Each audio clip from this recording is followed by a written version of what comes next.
genre.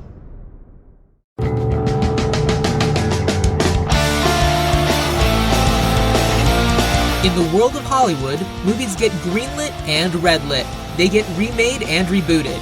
But we are the Ideal. I'm Sam Gasch, and you are listening to Ideal Remake. Thank you for listening to Ideal Remake. We take movies that either have been, will be, or should be remade and talk about what the ideal version of that remake would be. That's right, we're podcasting, the garbage pail of the arts. So Connor, is What a Way to Go a movie that has been, will be, or should be remade? Should be remade. 100%. Absolutely. Nice. All right, cool. So for people who don't necessarily know your voice off the top of their heads, Connor Pritchard, introduce yourself to the audience. Yes, Connor Pritchard. I'm a screenwriter, showrunner, writing coach, and I guess community mentor for my new business. But I think that counts. Yeah. I think you can list that. Yeah, community mentor. I'm a professional mentor. Yeah, and I'm from San Francisco, California, and I came down here and started doing the PA grind and started making my own content and producing comedy shows, and that led to Workaholics, which ran for 7 seasons, and I kind of grew up working on that. And then the next one, I sold another show and became a showrunner, which was for Pop TV, which no longer exists, but I made a fun aerobics comedy. But we were promised that once you pop, you can't stop. Yeah, exactly. Yeah, their network just popped. But that was fun. I got to shoot a comedy show in Halifax, Nova Scotia, which is 4 time zones away. I learned a lot about working on Canadian productions, met a lot of great people. We had a great cast, and now I'm kind of pitching a bunch of new shows, and I started a company called Only Writers, which is private subscription-based social media for screenwriters and storytellers. It's kind of coaching and community all in one. And now we are starting, just in the early phases, to make our own content. So the goal is to build a big collective-owned studio. And I'm a part of that community, and it's super fun, and I'd love to talk about that more. But first, I have not been to Halifax, but I dual citizenship with Canada. My dad's from Montreal, and I have family that still lives in Toronto. My cousins went to college in Halifax, and I did a road trip, 10 years ago through New Brunswick, Nova Scotia, and we did like a few days in Cape Breton, and just like that area of the world is so cool and gorgeous. It is. It's fantastic to shoot a Stephen King kind of horror movie, but if you're making comedy, and especially comedy that's supposed to be set in America, it was really hard. As a showrunner, we had a list of 80 words in our offices that we couldn't put into scripts because the accents there are so thick that they almost sound Scottish. So we would cast like a bartender or a server or just a bit part, and there was like close to 100 words that we couldn't put into scripts because it would just reveal that thick Halifax accent. But that's really amazing. Fun. Yeah, it was really fun. They have great crews up there, and that's where Trailer Park Boys started. So there's a good local industry. It's a beautiful place. Plus, it's one of the only places in the world where you can get a McLobster. Yeah, can you really? Yeah, I think New Brunswick, Nova Scotia are the only places in the world where McDonald's serves a lobster roll. Yeah. I tried it. It was fine. Yeah, high-end lobster. Food's absolutely really good there. Yeah. It's so good. Like, if anyone has the opportunity to go, fucking do it. It's amazing.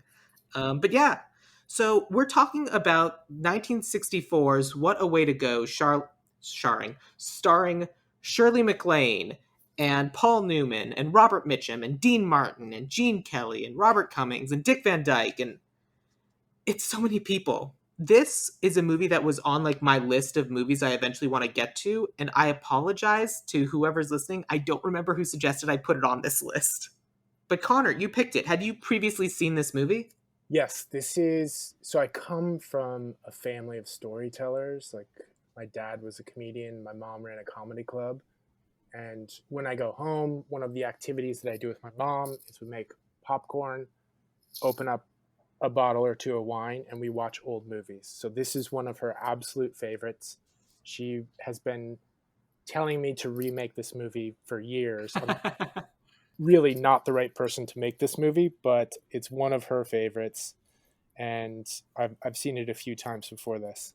It was really fun. I watched it with former guest of the show, Caitlin Rogers, and we both just, and part of the reason I'm glad I watched it with Caitlin is because Caitlin is a costumer, Cool. and this was a movie with like one of the foremost, if not like the most famous costumers ever in this is really embarrassing. Edith Head, Edith Head.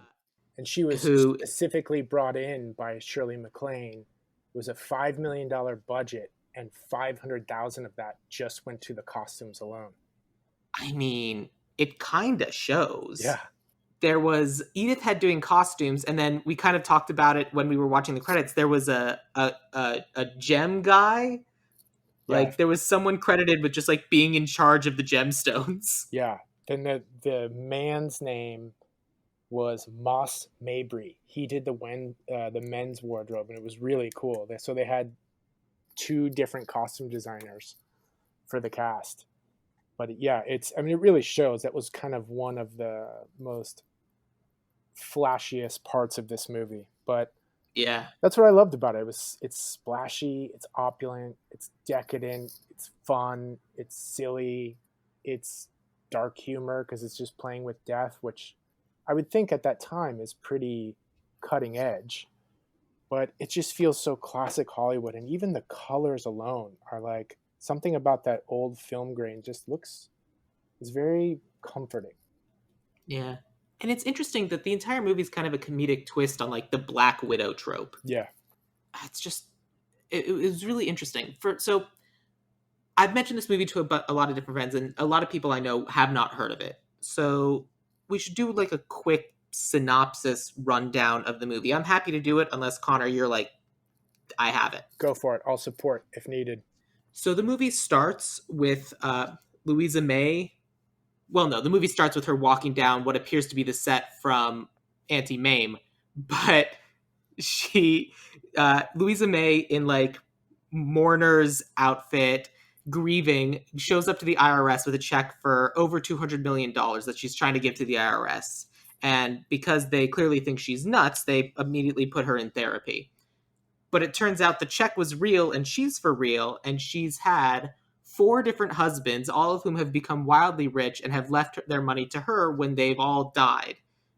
None of those deaths she's responsible for, and she slowly walks us through each of those lives. So the first husband is the poor guy in town. She grew up in Crawleyville, and Leonard Lenny Crawley is who she's kind of engaged to, but she hates him. And she's instead much more interested in Hopper. Where's Hopper on my list? Edgar Hopper. Edgar Hopper, thank you. And Edgar Hopper runs like the open one day a week small town store, and she's like, yeah, but he's just living life and doing things. And so in one of 2, maybe 3 acts of agency in the entire movie, Louisa sneaks up on Hopper and says, hey, we should go out. And then they end up getting married in secret, and Crawley finds out in the newspaper. They have a little while of time where they're wonderfully happy together, but then Crawley makes fun of them, and Hopper's like, I'll show that guy, and works really hard and becomes so successful that he replaces Crawley as like the most successful guy in town, but works himself to death. Yeah. Husband 1. Yeah. What happens with husband 2?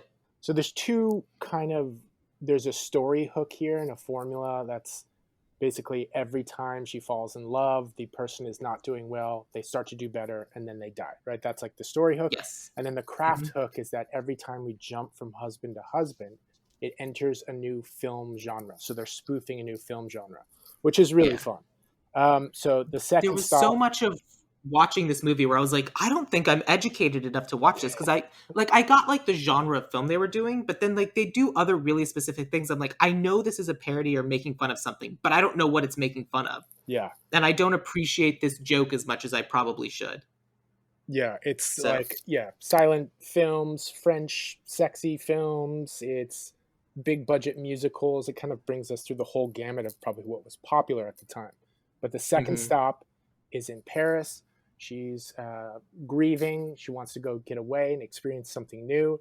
She jumps in a cab, and literally the most handsome man in the world. I don't think there's a better looking human being.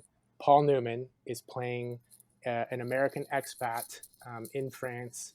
He's a The great, face that could the face that could sell 1,000 island. yeah, that's great. Yeah, he's so good looking in this movie, and he's a French cab driver and a starving artist. And the joke here with him is he's a starving artist, but he's eating in every scene, literally every scene. Yeah. His name is Larry Flint, and he has all of these kind of wacky methods of how he creates art. He has like a chimpanzee paint.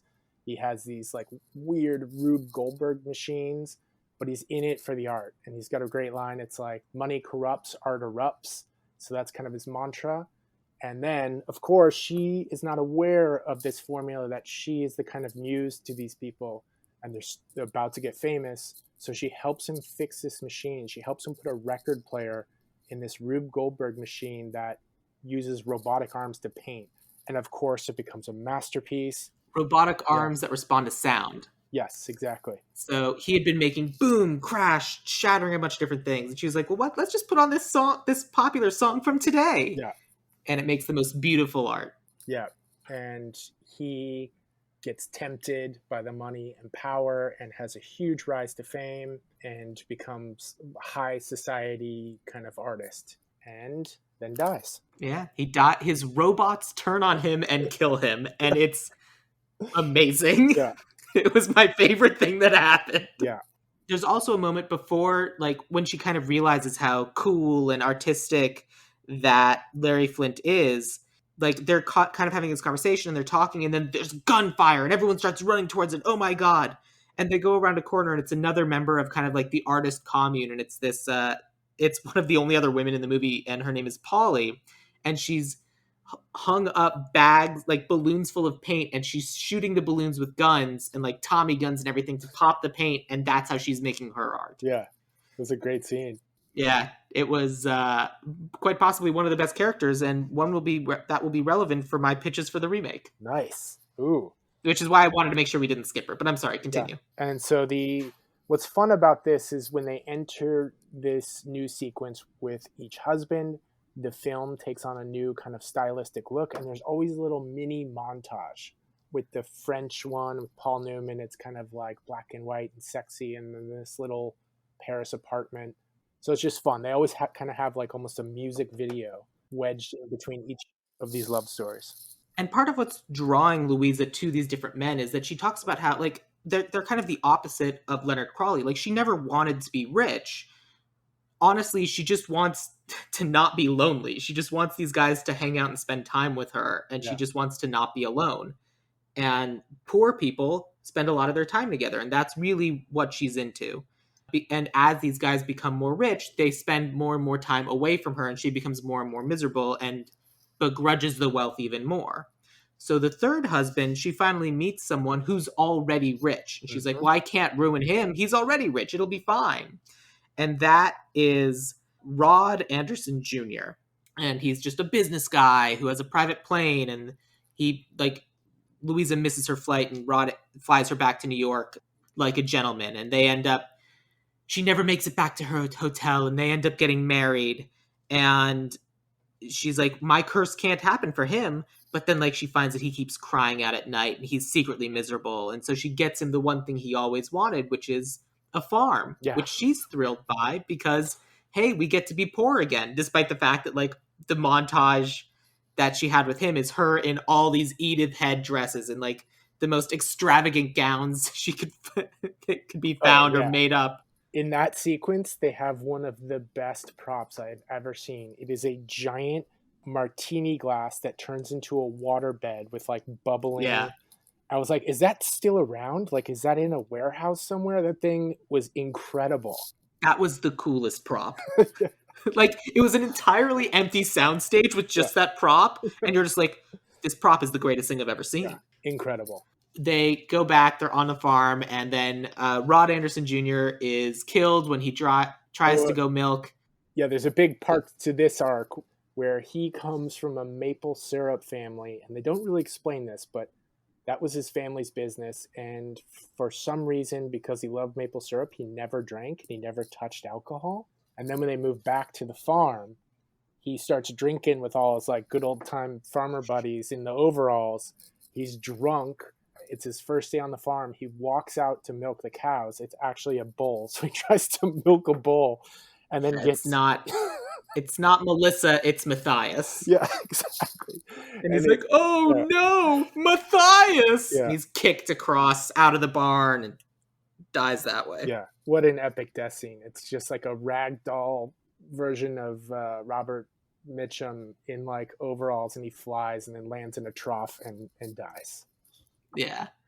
So, oh my God, a third husband's dead. Louisa truly is cursed. She's committed to spending the rest of her life alone, so she doesn't accidentally kill again. And that's when she meets Gene Kelly, Pinky Benson. Great name. Who is a dinner theater clown. Yeah, at some kind of American Italian restaurant, they're serving green beans and hash browns and potatoes and French fries. Couldn't figure that out. But they hire him because they don't want the performer to disrupt the kind of guests. So he's playing a kind of a dumb clown act, and never had aspirations to be famous. He left his wife, who was his partner, musical partner, because she wanted to be famous and she was full of ambition. So she kind of goes, okay, this is the guy. He doesn't want the big life. And then they're late for a birthday party. And I think it's his birthday party. Yeah, his birthday party. He has to perform at the restaurant. So she goes, just don't put on the costume this time. Go down and perform. And he goes down and just woos the crowd with like a Sinatra tap dancing, beautiful. He tries to do his jokes, but like he feels uncomfortable without his mask of the being a clown. Yeah. And so in lieu of being able to be the character that he's been for X number of years, he's just like, well, let me just sing a song instead. And it's Gene Kelly. So it goes well. Yeah. It's really cute. It's a cute moment. And so they... Especially because you can see Louise in the background and she sees what's happening and she's like, oh, no, not again. Yeah. That's a fun part of this movie is she kind of, once she gets clued into the formula of what's happening, then she's trying to prevent it, but it still backfires on her. There's some fun comedy there. And they move to, he doesn't get famous immediately, but then they move to a Hudson Valley houseboat and we get the kind of whole like fun musical, old-timey musical setup. But then, of course, because of the formula, he gets hugely famous and becomes a megastar, and they move out to Hollywood. He is directing movies and is upset that he's only getting paid $25 million for a picture in 1964. Yeah.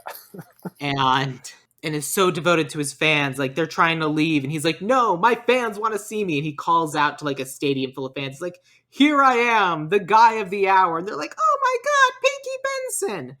And trampled. Yeah, with inner splice cuts of elephants getting trampled, like real, or elephants stampeding. There was definitely some very kooky parts to this. They had a lot of fun with it, but yep.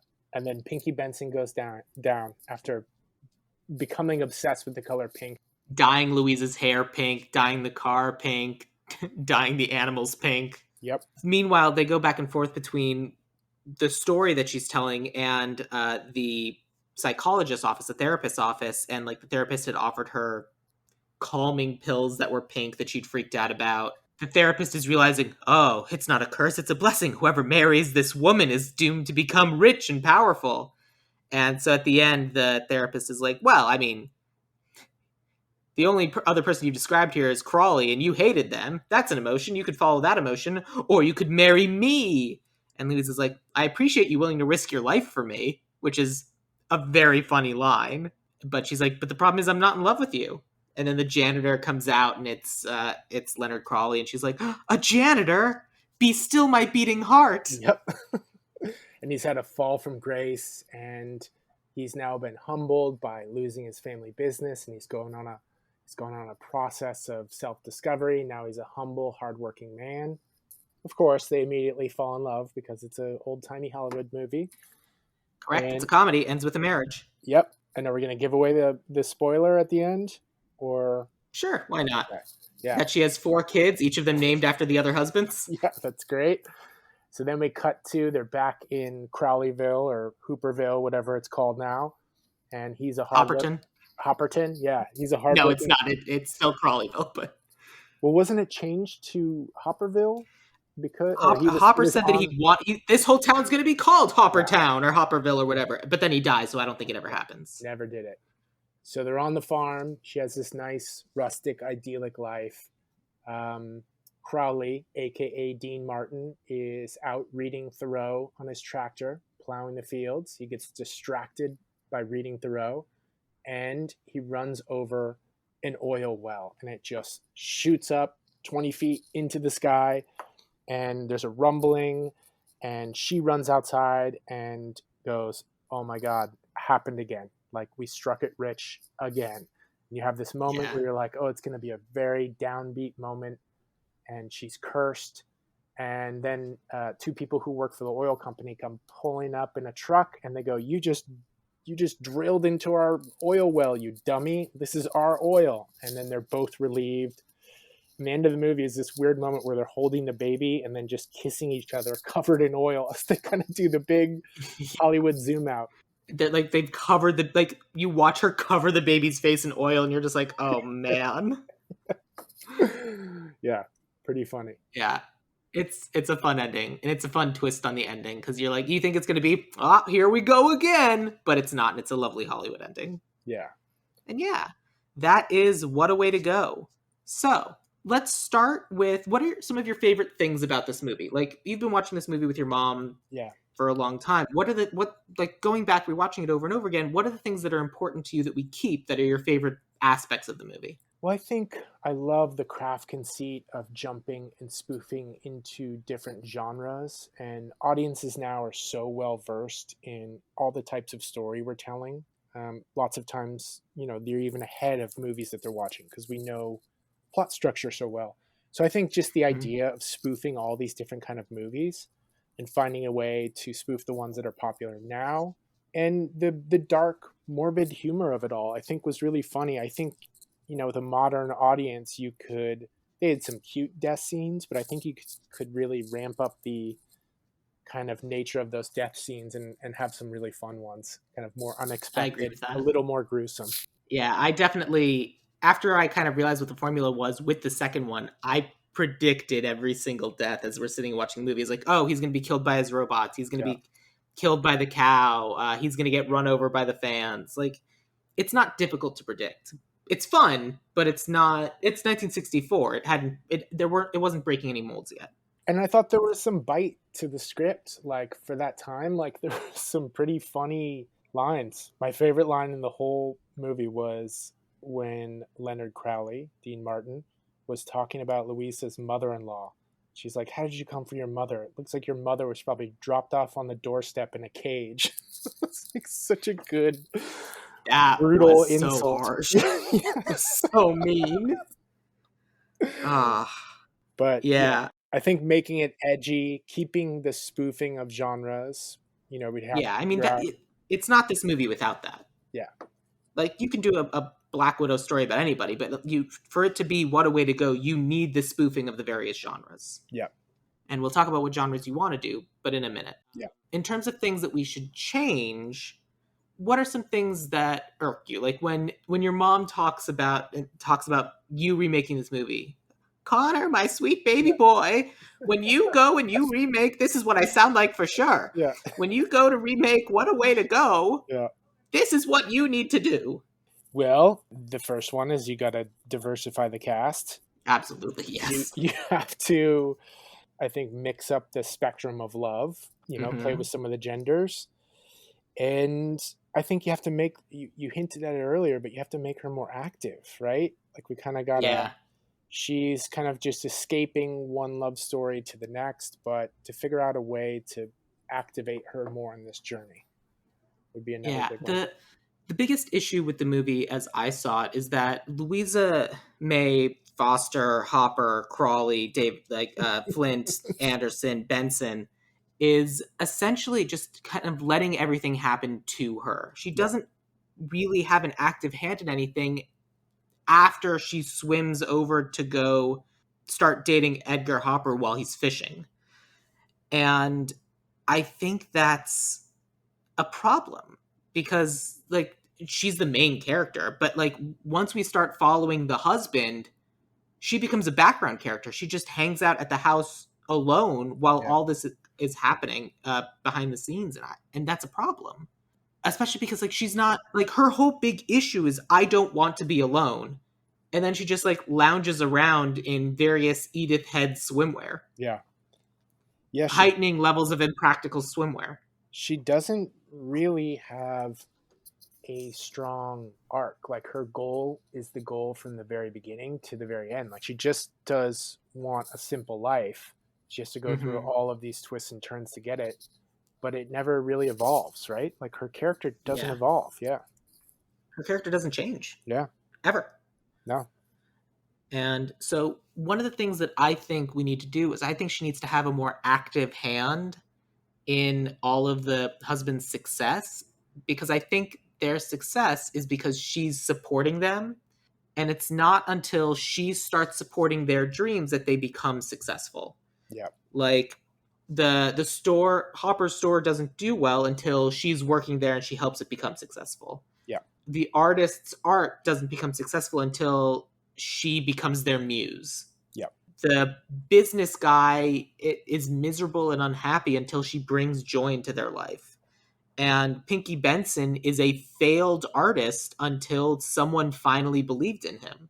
Yep. Yeah, I think you're right. Like moving her away from the muse archetype to more of like a equal partner and collaborator on all of these ventures is the kind of best way to make her active. And it honestly can be like it's not that she just has a desire to not be alone. It's just that she's drawn to people who aspire.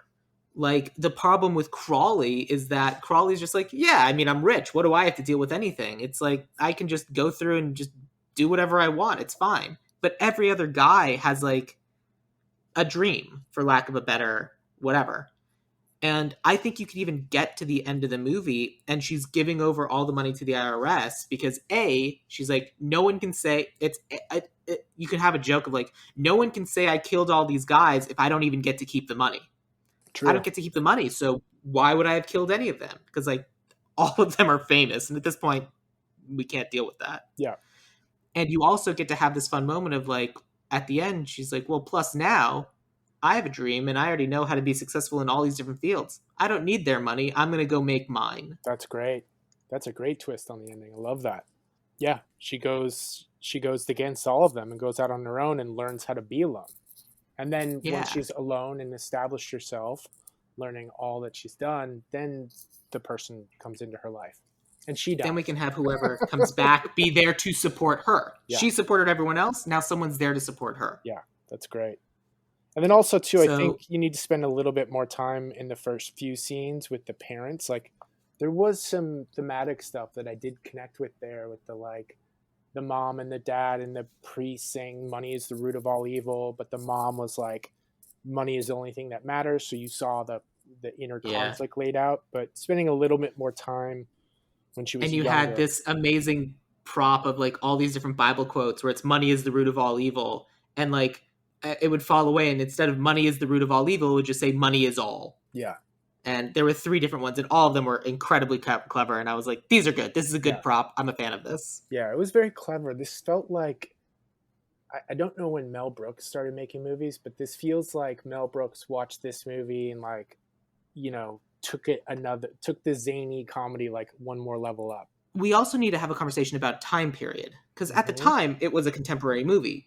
I assume we're going to want it to be set in 2022, 2023 as well, right? Yeah. Just from pitching for many, many years, if you're going to pitch a period piece, it's got to be justified. So I think this has to be a contemporary movie because you're spoofing what is popular now, and it has to be kind of timely. So I think you have to set it in modern day. All right. So then let's go through, before we start getting to casting, we kind of have to quote unquote cast the different characters. Because we have Hopper, who kind of like runs a general store. Yeah. What's the modern equivalent of running a general store? What do you think you want for Hopper? I was thinking kind of like either camping gear or some kind of outdoor activity. I think fishing still works. That it felt like it was almost like a bait and tackle store. And he's very self sufficient and he's fishing and he's living in a little cabin. But you're still thinking like fishing shop, as opposed to like a modern equivalent might be like an unsuccessful pop up. But I think another version could be like one of those highway stores where it's like, oh, look at that small store that clearly got replaced by the mega store, the Walmart. Yep. And like our Crawley could be a Walton, someone who owns the Walmart or whatever, that like completely shut down all the small businesses in the town. But there's one small business left, and it's the one selling fishing supplies. Yep.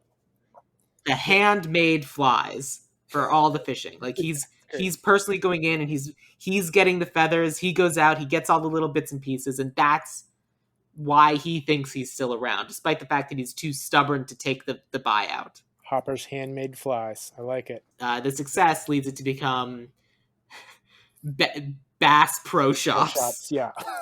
Yes, exactly. You can literally have a moment where it's a parody of the Bass Pro Shops, and he builds a pyramid. Yeah, there you go.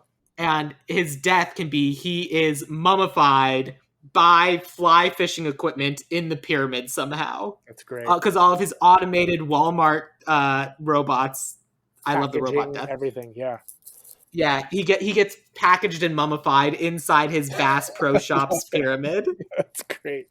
She finds him just like Han Solo, just saran wrapped to a huge, like, Labor Day department store discount sale. I love it. Yes, exactly. And it just says "must go" at the top of him. Yeah, that's great. All right, cool. So that's husband number one. Husband number two was the artist, which I think can still be an artist. Yeah, as I was thinking about the plot of this one, there's a lot of like politically motivated art now, and there's protests all over the world. And I think going the Banksy Shepard Fairey route, like the graphic artist who's just in it for the message and the impact, but then has one of those pieces that just blows up and becomes mega famous. So he was in it for the right reasons, trying to change the world, trying to help people, and then one of his graphics. And I think the other route to go is the NFT route too. Someone making NFTs. Hard pass. Yeah. Okay. No NFTs. No, those are artistically dead and destroy the planet. Oh, that's right. Yeah. So my twist on this is that she meets Larry Flint, and you're like, oh, look at this guy. He's like the smooth artist. And then she gets drawn in by the performance artist of the Polly.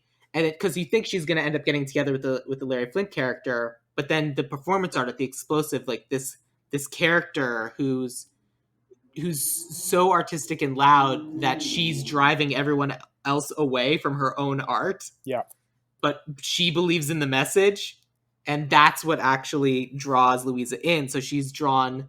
So Larry Flint kind of like gets her attention, but then she's actually drawn to Polly, the crazy explosive artist who's like doing this is a terrible reference, but when I was in college, I don't remember how I ended up hearing about this, but I was in college, so I was definitely going to hear about this. There was some performance artist who was like doing art where she would like be naked and then put like an egg full of paint into her vagina, crack it, and then that's what would fall onto the onto the canvas. And I just remember hearing about this and going, what? Yeah. I mean, what's the line between performance art and a sex show? Like that you would see in Amsterdam? Like, doesn't that... I mean, she was definitely an exhibitionist of some kind, and whatever made her happy, I guess. But like, it's something where it is art. It's art that ends up being more for the artist than for the audience. Yes, yeah. I like the performance artist approach because I think you can get into some really like crazy fun methods of how they come up with it and experimenting. Like what gets turned down for a performance artist. That's hilarious scenes of what doesn't Yeah. make the cut for the show. Yeah. And obviously the death for this one writes itself as well, in that art just becomes more and bigger and bigger and bigger explosive until finally the artist themselves gets killed and becomes the art. Yes, that's great.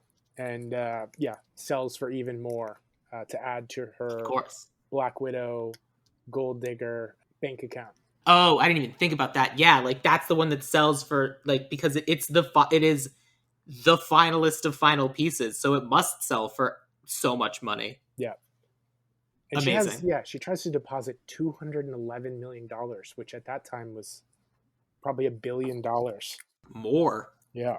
I like that. That's the right call. Performance artist who just keeps upping the ante to more and more dangerous, almost like jackass, death defying stunts, and then he eventually dies and puts himself on a canvas. It's Homer Simpson jumping the Springfield Gorge. Yeah. But, actually dies. Yeah. Excellent. Okay, great. Then, so the third one is like, well, I see what's happening. It's all these poor people, so now I gotta be a rich person or whatever. So what are you thinking in terms of like Roy Anderson Jr.? Like, what's this modern version? Because again, it doesn't need to change that much. I think you could go like the famous chef route would be a fun option. Ooh. Because there's so many big celebrity chefs now, but it was someone that had a family recipe, grew up with nothing, maybe first generation immigrant, really had the magic when they were younger, started the food trucks and then the restaurants and then invested and just built up to this kind of huge empire, but is unhappy and dead inside and then wants to return back to kind of their roots. I love that. That's great. Yeah, but then falls into the trap of, maybe they were drinking or doing substances when they were like coming up as a chef, and then they fall off the wagon. So it would have to be someone too that would be really fun, could make that comedic. It's hard to make a DUI funny. I have some story. I mean, I've seen stoner DUI be funny because my friends from high school, real quick tangent, were in our hometown. They hotboxed a car and there was a DUI checkpoint and they thought, oh no, they were so high they thought people were filming a movie. So they literally like pulled up and like were like, hey, what are you guys filming here? And the cops was like, you smell like weed. You're so high. They thought they were like gonna get in a movie because there's all these spotlights and everything, and they all got driving under the influence, whatever the weed version is. I mean, that's hilarious. That's very funny. I mean, I guess the easy way is like get drunk and then they like wrap the food truck around a pole. But I feel like we can do better than that. I agree. Because I think that's expected. And at this point, people are going to be seeing the formula. So how can we be surprising with a food truck death? Yeah. Maybe like they've gotten away from using deep fryers or something, and it's like a horrible castor oil explosion. They're deep frying something. Have you seen videos of people deep frying turkeys when it goes bad? Oh yeah, the whole thing explodes. Yeah, it's like a mortar that goes off, just burning oil death. She's got to watch. He turns into the fried food that made his career. Yeah, like literally, like the career was made, and it's just it's the like. You always know you come to a town that has Anderson brand fried chicken because you can smell it when you get to town. Yes. And so, of course, in this deep fried exploding turkey death, the entire town smells like this amazing, delicious fried Rod Anderson Jr. Yes. Fried Rod Anderson. And he should kind of fall like face down on his knees with his elbows out. He just looks like just a burnt chicken. Yeah. And he's fried so good, you can just... It falls right off the bone. Yeah. And if you want to pay homage... And Louisa finds out he died because she smells it. Yes, that's great. That's great. And if you want to pay homage to the like maple syrup storyline in the original, you could go the chicken and waffles route. Like it's a spoof of Roscoe's Chicken and Waffles. Yeah. Yes. Rod's Chicken and Waffles. Yeah, Rod's, yeah. There we go. Oh my God. That's amazing. All right, cool. Then we get to Pinky Benson, who Yeah, is the failed clown. I mean, we kind of are doing celebrity with the performance artist, so I feel like this one could be anything modern. yeah, So this one could be like, what are some of the other things that people fail at? Like it could genuinely just be like a writer. yeah. But don't you have And to kind of spoof like the musical like oh, that's genre? right. Like they really, there's different paths to the musical route. Like something goes viral on one of the social media platforms. You could go the voice route or one of those contests. But I guess it would bring up the question of what are the most popular genres today and what would be worth spoofing. Like if you're Yeah, spoofing the so let's most go popular back. genres, like horror would be a good one too. Yeah. Well, let's go back. You're right. We skipped over that. So for Edgar Hopper for the roadside fly and tackle fishing, what is the movie what are we spoofing with this one? What's the vignette montage? I think this is like the folksy indie movie, that Yeah, I think it's it's like, the what's who's the filmmaker who did Kajillionaire? don't know, Cajillionaire. I feel like this is like a Duplass Brothers movie, but it's basically like it's a indie like mumblecore movie that turns into Wolf of Wall Street. Yeah. I was thinking of Miranda July. Oh, there you go. Yeah, Yeah, exactly. Like you absolutely do like the hipster indie core mumblecore. yeah. Yes, absolutely yes. Perfect. Perfect. So then we get to the artist, and this was kind of making fun of like French films. It's an artist, so you know what you could parody with this one is anime. Ah, that's interesting to take it a whole different multimedia approach. Yeah, just like one of those explosive anime things. Yeah, it goes into cartoon land. Yeah, Yeah, because that's more popular than ever, and yeah. that's also something. And she's an artist, and those are all about like artists, and it's increasing her power and becoming a bigger, more explosive performance artist. I like that. So then we have the food truck, and that's got to be like Iron Chef cooking competition or Great British Bake Off or something. Yeah, that one. Yeah, I mean, you could shoot it in the like competition format, which could be fun. Feels, yeah. What are the other? Not comedy. It's not horror. It's not action. Yeah, maybe you go like the reality style competition there. Like that's Yeah, I how it mean, feels. you With can like go reality cutaways style to competition commercials. while also doing Keeping Up with the Kardashians. Yeah, there you go.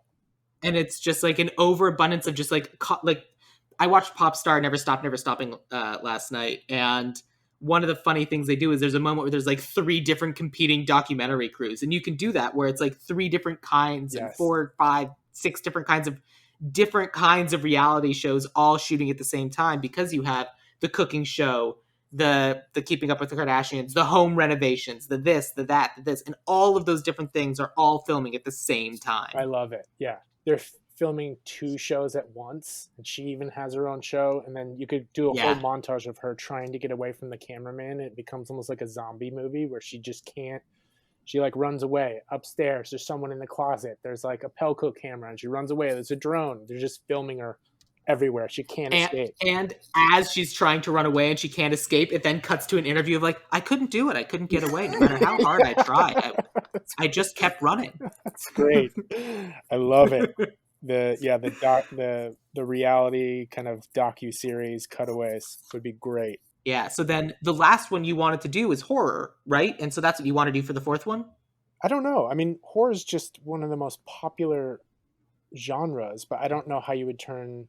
But musical is so cool, but they're not as big today. I mean, I guess you could argue that there's a few big ones every year. It's the But genre well, I can't watch. I mean, musicals aren't necessarily musicals are still very popular, but you know what's even more popular is TikTok, Hmm. internet songs, and like those sorts of things. And just like the different clips of the different like TikTokers like doing accompanies, and then a third person is accompanying the first two, and then a fourth person's accompanying all three of them, and it's just like one of those kind of building musical things. There's no reason why Pinky Benson can't be a musician, just a Yeah, failed musician. yeah, I agree because you could. And Really, you could even have them writing the next great musical. Like they've spent 25 years writing the next great musical, and then Louisa convinces them to release it in clips on social media, yep, and that's what becomes popular. yep, exactly. And I think you could have fun using the narrative device of the TikTok spoof, and you're going into screens, and then the camera's kind of turning around. You're there, you're pulling out, you're in boardrooms, you're talking to marketing teams. You see this whole meteoric rise. Like they go from just a few hits to then everything that they do at their family dinner, she has to work in a product. She's like, hey, honey, I'm glad you're home. And like everything starts to feel like a commercial with brand sponsors. It's Yeah. it's very Truman Show. Yeah, exactly. Love it. Yeah.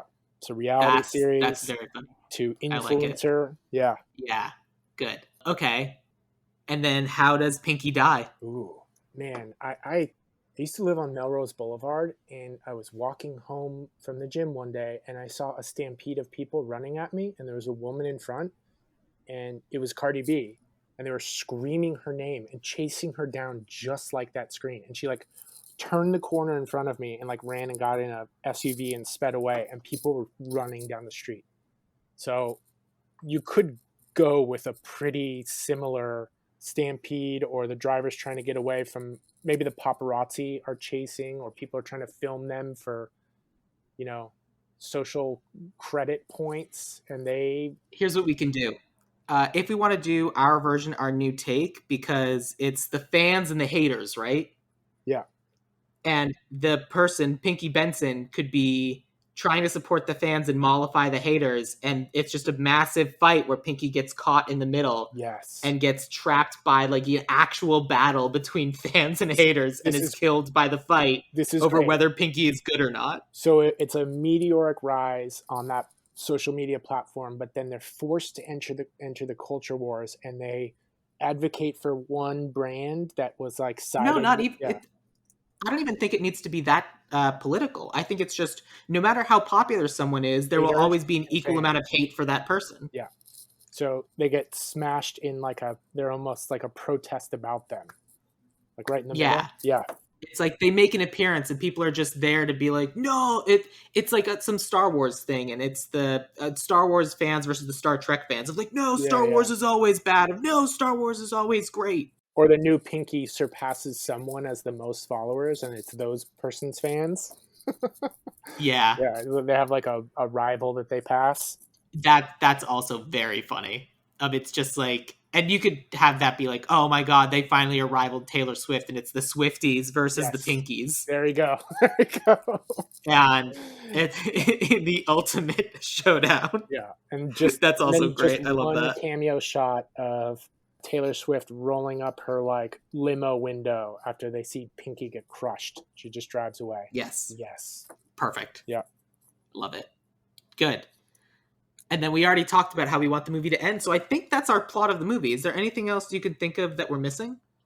No, I mean, we'd probably got to think about the theme a little bit. Like, to me, the theme in this one was money is the root of all evil. There's a lot of money trauma. Mhm. Money is all, the kind of family dysfunction around money and the different motivations. But maybe this is more about ambition or fame or Yeah, influence, ego.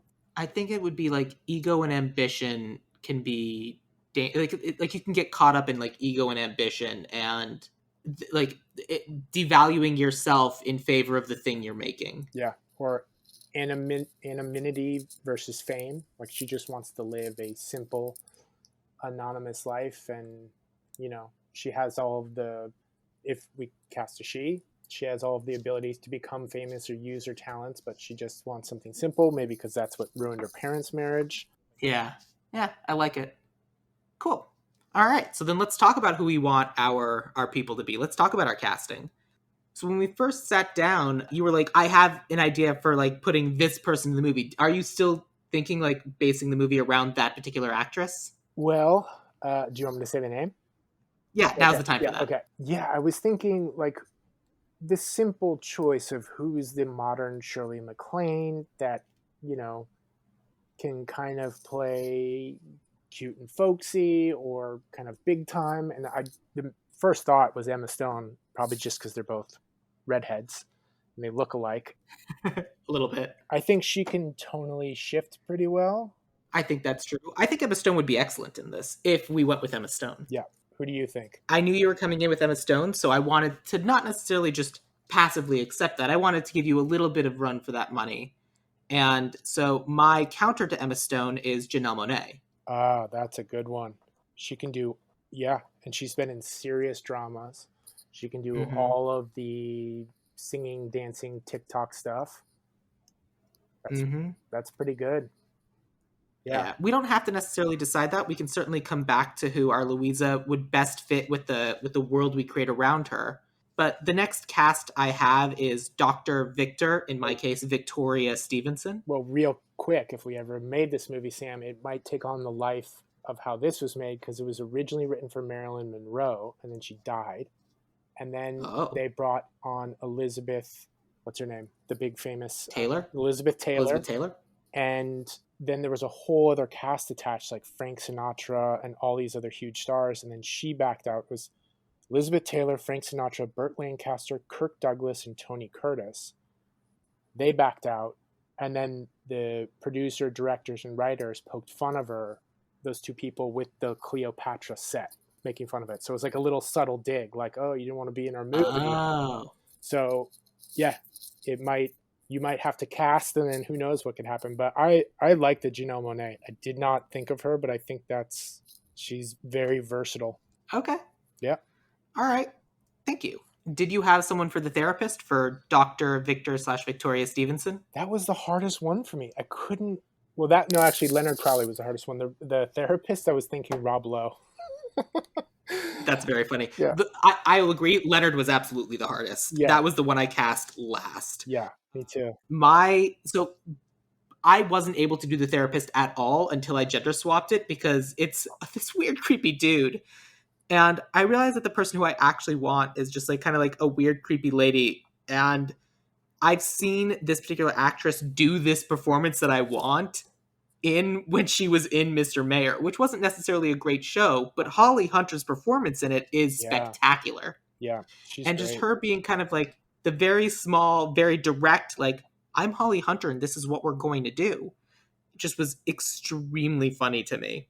And just the idea of like Holly Hunter at the very end going, well, clearly you should marry me. That's creepy coming from a guy, but from Holly Hunter, you're just like, oh, sweetie, no. Yes. That's great. Yeah, you could go the Holly Hunter, Gillian Anderson, Tilda Swinton, anyone that's kind of played. Tilda Swinton would be very funny.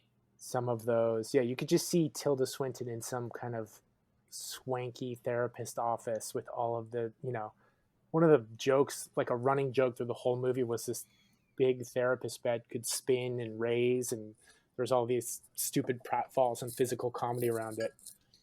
An argument for Tilda Swinton over Holly Hunter would be part of the aspect of what made the therapist funny in the movie as it exists was the therapist had to come to grips with the fact that occasionally he was wrong.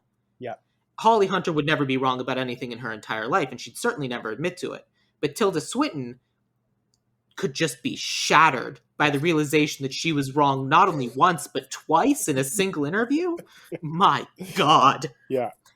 We should go with Tilda Swinton. That's very, very funny. And you can see her kind of in a power suit, and, it could even be like a sensory deprivation chamber. Have you done the floating tubes yet, where she's like talking to her and, she's like just floating in the liquid and it's complete darkness. But that's very funny. Yeah. Like, as we cut back from each of the different husbands, it's a different form of ridiculous therapy. Yeah, that's great. I love that. That's amazing. So making Tilda Swinton more of not a therapist, like a new age life coach, and she's using all the different things. Exactly. Perfect. I love it. And she's perfect for that. So then let's talk about Edgar Hopper. Edgar Hopper, this one was also tough because I'm like, Dick Van Dyke is so specific and he's so like iconic, and I want someone who kind of like is kind of the lanky thing, but also kind of has like the dry of, hey, here's some comedy for you. And the only person I could think of who would be really good at this is someone who was in Mythic Quest and Community and DuckTales, and it's Danny Pudi. Oh, yeah. I never thought about that, but I've seen him before in person. He is like tall and lanky and kind of has could do the physical comedy. Yeah. I went with McConaughey on this one because I could just totally see him. Japan. Part of this movie, like why it got flat, because they were doing like a very young actress with older leads, so you'd probably want to break Yeah. that trope. But Yeah, I would push us towards Danny Pudi on this one. just the character alone of like someone who could be reading Thoreau and running a bait and tackle shop, like I mean, I could see yeah, it, but I think he's a little past our lead. a little bit. The other big issue is that if you're doing this, and if you're really taking advantage of the fact of the comedy in this, if Matthew McConaughey is running this bait and tackle shop, there's going to be a Lincoln parked outside. Yeah. Yeah. And we got to keep him staying humble. Yeah, exactly. Good. The Amazing. spoof of that commercial with Jim Carrey is so good. It's so good. Yeah. So Crawley, the hardest one to cast for both of us. Who did you have for Leonard Lenny Crawley? This was tough. I couldn't. I circled a few names, but I went with Chris Pine. I think it's someone that you could have being, someone from a small town whose family owned everything and then could actually go on a humbling journey and come back and, figure out who he is. Yeah, that's true. But yeah. I don't know. That one I could not nail. Yeah, so despite the fact that of what we've done so far, I occasionally try to stray away from pure A-list, and I did that in this case.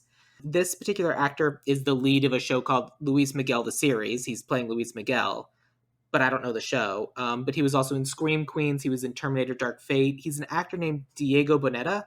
Huh. And if you look him up, he's just crazy attractive dude. We don't know him well enough that I think you could have him be the janitor throughout the entire movie and not recognize him because we just don't know who he is. Yeah. Do you But think some of the appeal of this movie, though, is like this decadent, getting as many stars in as you can, like model? Because that's the other argument. And I think that's true, certainly for the main four. I don't know. I feel like that's probably true. And I'm perfectly happy going with Chris Pine. Well, it's like, who's the 30-year-old version of Chris Pine? The problem now is, as you get into the lower generations, there's not that many movie stars. Like, when you look up all the A-listers, they're 40 and up because the movie star role is disappearing. Yeah, I mean, at the end of the day, Chris Pine is 42 and Janelle Monáe is 36. So it's a 6-year difference, and that's not that bad. Especially for Hollywood, that's not that bad. Yeah. And I have some other names. I'm perfectly happy going with Chris Pine. Yeah, for the other ones, but that might work. And I'm not just saying that because in the last episode I tried to go with Chris Pine and was shot down. And it was fine. I agreed with that choice. It was the right choice. But now in this moment we get to go with Chris Pine. So that brings us to Larry Flynt. So in my version, I have a Larry Flynt who then gets replaced kind of by Paulie. Yeah. I kind of came in with that with my casting. I perfectly understand if that's not what you have. So let me tell you about what I did and then tell me about who you had. Nice. So I kind of went in with this person of like, oh, clearly she's going to be dating this guy, obviously. And then she gets distracted by Paulie, the explosive artist. And in my head, I thought it'd be really funny if the guy driving the cab, the person everyone will expect her to date, is Pete Davidson. And it's like, oh, Pete Davidson. He dates everybody. It just makes sense. But then she gets distracted by Paulie, who's played by Ilana Glazer. Nice. And you can just see Ilana Glazer just having this incredible energy and just this charisma and this attitude. And like that is just so compelling that it just draws her away from whatever like just standard Pete Davidson stuff's going on. It's just like, oh my God, I will follow this woman till the ends of the earth. That's pretty good. Thank you. I went with someone who could have like a raw sex appeal like Paul Newman did, could be wearing cut off jeans and a ripped up shirt and look just as good in that outfit as like a fancy suit and an art thing. So I went with kind of like, I think our generation's Paul Newman, and I went with Donald Glover. Yeah. Donald Glover's also really good. You could just see him being a really kind of cool method artist that could be in France because they're kind of spoofing foreign films, but you could also set it in New Orleans and you could actually do that genre as horror as well. Like kind of make it creepy Southern Gothic horror. But I'm perfectly happy replacing Pete Davidson with Donald Glover and then replacing Donald Glover with Ilana Glazer. Yeah, there you go. What a good misdirect to be like, yep, here's a new love interest. Nope. It's actually the assistant or the the other person, the friend in this crew. So then we have Rod Anderson and Pinky Benson. Rod Anderson, who did you have for our chicken and waffles guy? Oh, I went with the weird one on this one. I went with Diddy. What? Why? Like, because I was stuck on the like, just try to get as many names in here. But here's my full list. I was thinking John Hamm. Then I was like, oh, it'd be fun to have Diddy, or Will Smith. I think is a little too old. And then I also talked about Jennifer Lopez too in this role. Like, she could have had, now that it's chicken and waffles, that probably doesn't fit. But John Hamm had the kind of look of Robert Mitchum. But if you're going this route, like chef, I don't know. I just thought Puff Daddy in a big movie would be That's so weird. So what I did is I kind of went with tone and attitude. And the Rod Anderson we have in the movie is a very dry, very like, well, here I go, just doing more business stuff again. That's just kind of who I am.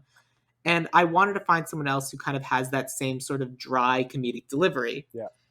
And so the actor is the guy from Everybody Hates Chris and Dear White People and Abbott Elementary, Tyler James Williams. Yeah.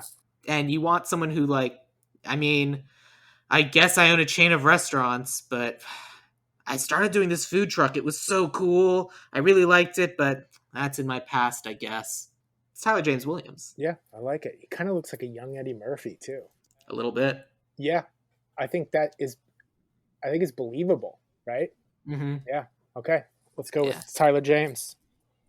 Yeah. So then let me tell you about my Pinky Benson. Maybe we'll just have Puff Daddy do the soundtrack. How about that compromise? Oh, yeah. I mean, we need an excellent soundtrack, and I don't see why Diddy would be... this is the Ideal Remake. We can get anybody. And soundtrack by P. Diddy makes perfect sense to me. Done. So that brings us to Pinky Benson. And if we're going to have a P. Diddy soundtrack, we need someone who can dance to it. We need someone who's been working on that musical for years and years, but really where they stand to shine is something that is legally distinct from TikTok. Yep. And so for me, that's Manny Jacinto. I don't know Manny Jacinto. Manny Jacinto is from The Good Place.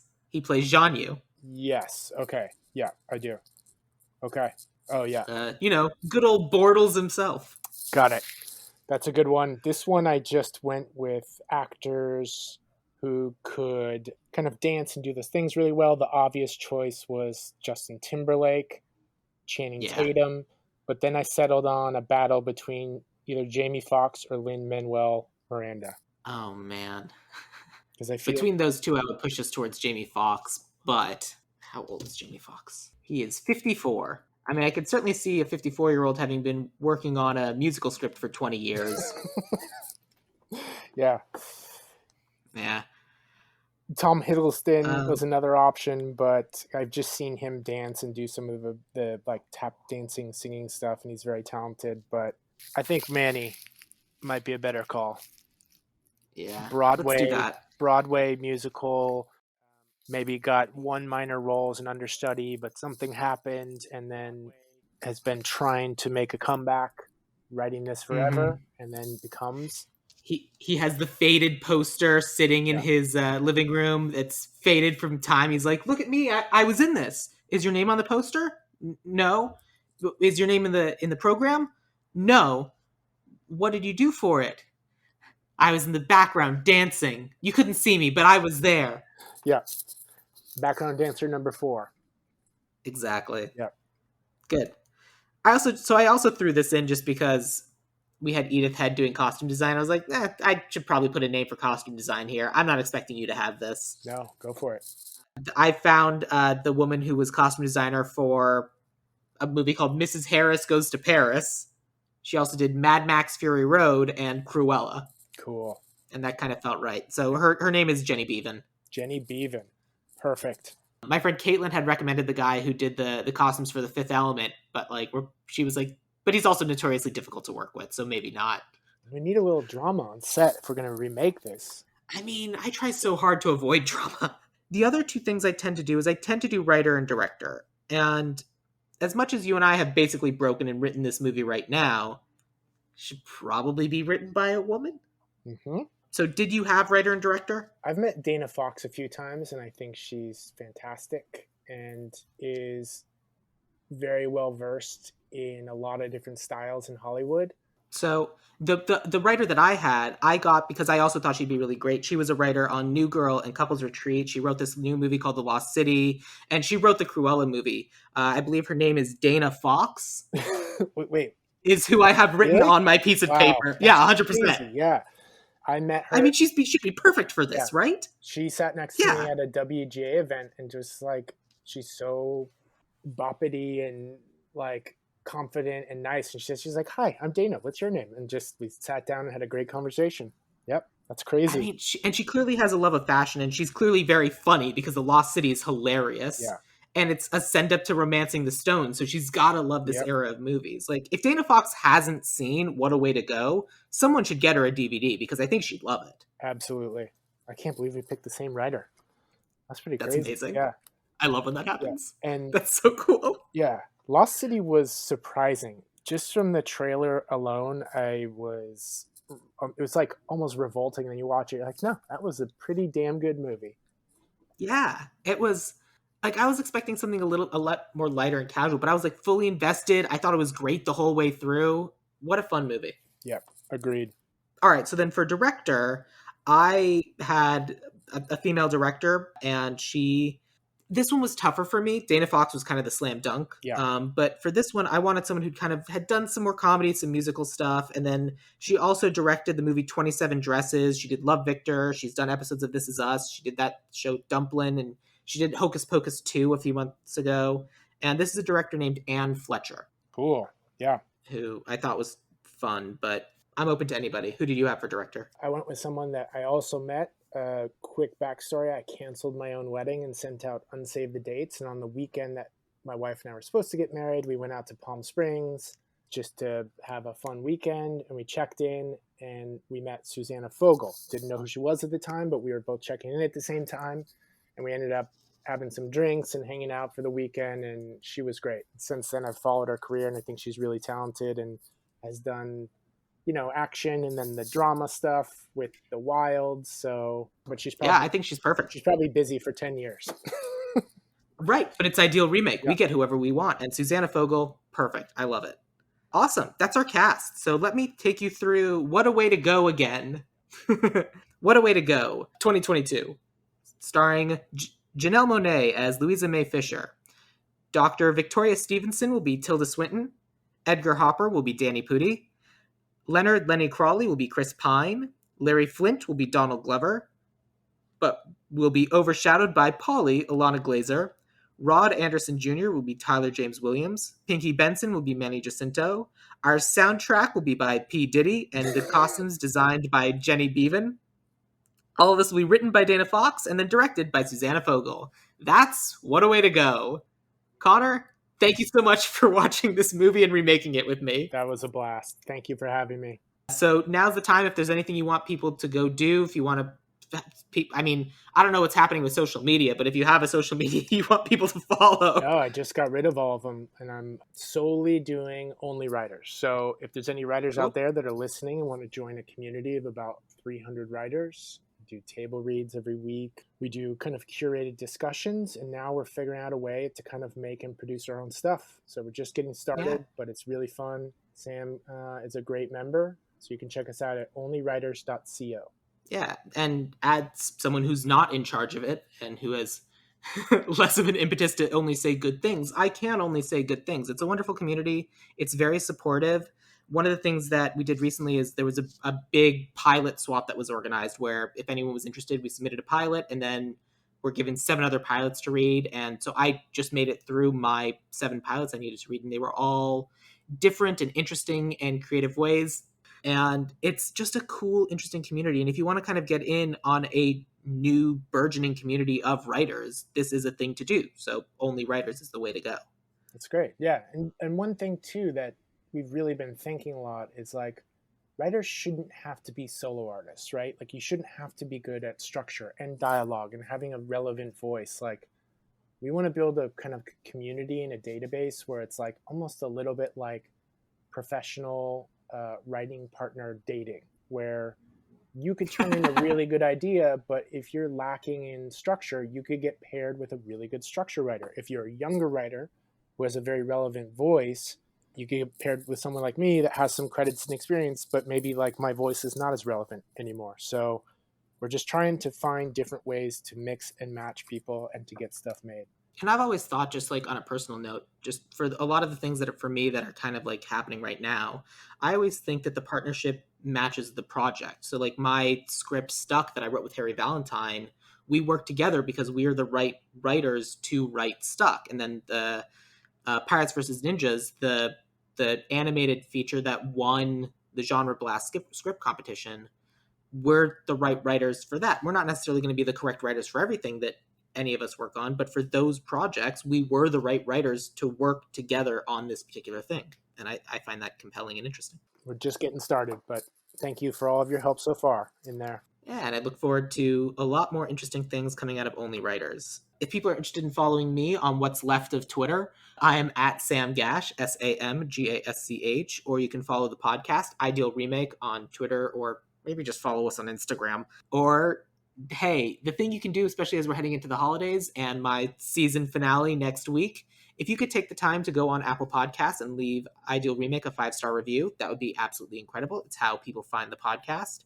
And because Ideal Remake is a part of the Dueling Genre Network, I always try to talk about one of the other Dueling Genre shows at the end of every episode. And this week I'm talking about True Believers, which is hosted by Becca Rebergen, Chris O'Connor, and Ray Ruzzo. Chris has been a guest on my show. And basically, True Believers is a podcast where after every single MCU thing, they get together and they discuss that movie or Disney Plus streaming service or some sort of MCU thing. So if you want to hear people talk about MCU, True Believers is the podcast for you. And so now I will end this episode the same way I end every episode. Connor, what is your favorite quote from the movie What a Way to Go?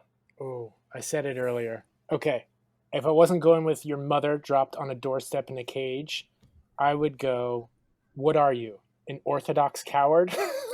It's just such a weird... That line killed me. I love that line. Like, that's a line worth stealing. Yes. What are like, you? What are you, an orthodox coward? Yes. Oh, perfect. So good.